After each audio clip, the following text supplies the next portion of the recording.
Number 1. Postal item or may includes letter posts and parcels as described in international practices and agreements such as the AUPU. A. Acts on the Uniformity of Postal Union. B. Agreement on the Uniformity of Postal Union.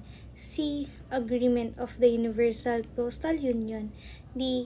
Acts of the Universal Postal Union.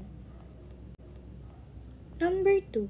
Which among the following is true regarding postal item or mail? A. No duties and taxes are collected on such items or goods. B. Generally, the special declaration form and supporting documents serve as the goods declaration. C.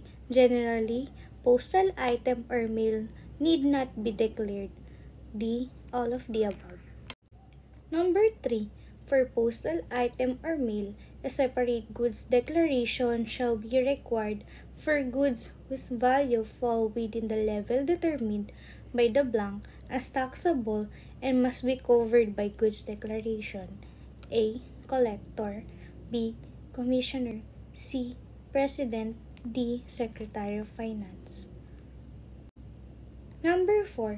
For postal item or mail, a separate goods declaration shall be required for the following.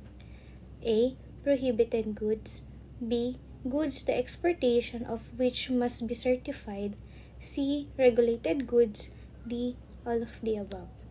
Number 5. For postal item or mail, a separate goods declaration shall be required for imported goods under a customs procedure other than for A. Consumption. B. Transshipment. C. Transit. D. None of the above.